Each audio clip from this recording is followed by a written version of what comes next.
The wife's name is Krishna Dasi, Srimati Krishna Dasi, and the husband's name is Shriman Om Prakash Saini.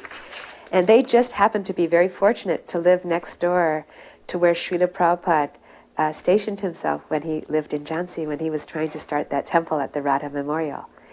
So this man tells an amazing memories about how Srila Prabhupada was so enthusiastic, even when he was first just coming to Jhansi.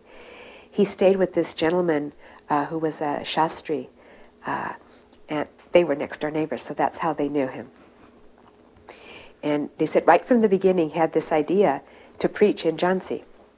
He was very potent, and he was having a deity made in Navadvip, a very beautiful Mahaprabhu deity, and he would tell them about it. And but his real vision was to start a temple there, the League of Devotees. So the old Shastri man, he didn't have so much facility. He was a professor, but he didn't have a car or anything like that. And he introduced Srila Prabhupada to this young couple.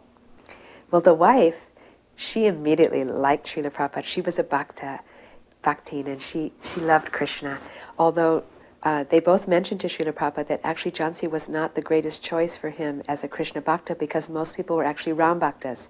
And they were Sanskrit, and they were a little not so much receptive to Chaitanya Mahaprabhu's chanting and dancing in the streets and things like that. But Srila Prabhupada didn't care. He was intent to do it. So he came there, and his roommate, the man he was living with, asked this Mr. Saini, who was just a young, newly married young man, if he would somehow or other help Srila Prabhupada by taking him around and showing him Jhansi. So he was thinking, because he was like a person who loved his city, he was thinking, oh, very nice, I know everything about Jhansi. So first he rented a Tunga, and so he was taking Prabhupada around and showing him this historical site and this nice building. But he said he noticed that Prabhupada was not at all interested in so much of that, although he was polite. But he just kept saying, what about that building? And what about that building? Who owns that? And who owns that? And finally, he began to realize that what Srila Prabhupada was looking for was a temple. So after that, Srila Prabhupada used to kind of request him, would you please take me again? But he said all he had was his bicycle. So Srila Prabhupada went on the back of his bicycle, and they would tool around town. And Prabhupada would make him stop at every single memorial or any kind of old temple or any kind of building that might be suitable for the League of Devotees. And Prabhupada would make him not only take him there, but he would make him research who was the proprietor, and then he would make an appointment for him, and then Prabhupada would go there and try and discuss taking this buildings. So he actually participated in the what turned out not to be so much successful, where Srila Prabhupada tried for that memorial, Radha Memorial. But he just said he had never seen anyone so much dedicated and so much determined, not even for a moment being daunted by huge amounts of obstacles, including the fact that he had nobody to help him, he had no money, he had no connections in this town, hardly at all. But still, he was enthusiastic, and he preached very beautifully. He said he himself had no interest in anything about Vaishnavism, and he said he didn't even really like to hear. He would tell him, please don't preach to me. He said, but Prabhupada would continue to preach to him anyway, and tell him, he said he would start with things about Ram, and he'd get a little interested, and then Srila Prabhupada would just go right into Krishna and Radha and Krishna and very beautiful things. And he said that he would always complain to him, please don't. He goes, I'll help you, but don't make me listen. He said, I'm a young man. I have my whole life in front of me. I'm just married. I have this beautiful wife, and I want to have a big business. He goes, I don't want to listen to that, because I don't want to have to become a Vaishnava. I don't want to be a mendicant. He says, so please don't. And I have no interest as well. He goes, I don't like to hear about it.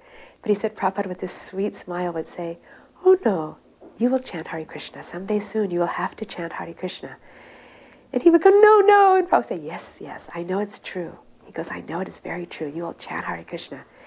Meanwhile, Srila Prabhupada was cultivating his wife in such a sweet way that his wife would be inviting him over all the time on the ploy of taking pulse for giving Ayurvedic medicine. But then she would start asking questions about Krishna, and Prabhupada would just preach and preach for hours about Krishna Lila and Ram Lila, and very beautiful, beautiful Krishna consciousness, such that his wife was already ready to be a devotee, a full-scale devotee. But then, when everything kind of fell apart there, And Srila Bhakti Keshav Maharaj and all the devotees came, and they realized that, Prabhupada realized that that wasn't going to work, and so they invited him to come back to Mathura. So he went back. He waited a few days, and then he took that beautiful deity that he had actually made, the first deity that he had ever made, which is such a beautiful Mahaprabhu, and he brought it back there. But before he left, he came and he said goodbye to them. And he was very sad. He said, this was my first preaching. I had a plan, but Krishna must have some other plan. He said, but you are part of my plan. He said, I know that you will take to Krishna consciousness. Don't forget anything that I've said.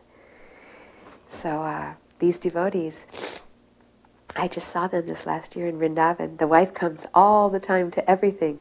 She's very enthusiastic. She dances, Brijbasi dances, and she sings, and she preaches. She's very strong. And one time at Srila Prabhupada's disappearance day, I was kind of alone in kind of a quiet place, just feeling separation from Srila Prabhupada. And I had my eyes closed, and all of a sudden I felt myself being lifted up. And she's quite a large lady, and I realized, suddenly I looked and I was on her lap, and she was holding me, and she was wrapping me, and she was saying, oh, Prabhupada, Prabhupada, and she was crying.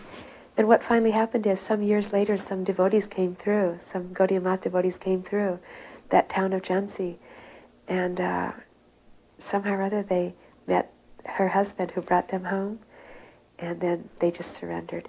And she said that the first thing the devotee said is, oh, you have to chant Hare Krishna. And he said as soon as he heard that, he remembered Srila Prabhupada and all his beauty and stuff. He said, we never saw him again.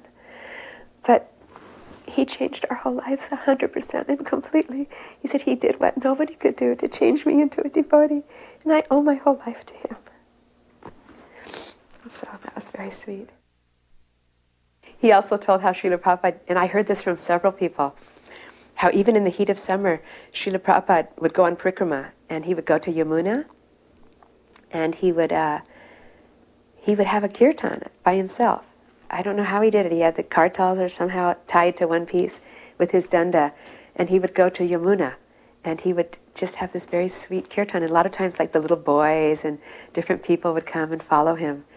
And he said sometimes, even in the middle of the hot summer, when Yamuna was mostly dried up, Srila Prabhupada would cross over the shallow part, and he would go into where the islands were, and he would stick his danda into the sand, and he would do parikrama, dancing and chanting and singing. Very, very exceedingly blissful, and many people came and joined. It became quite a popular thing in Vrindavan. Yeah, around the danda, yeah. He said he joined several times.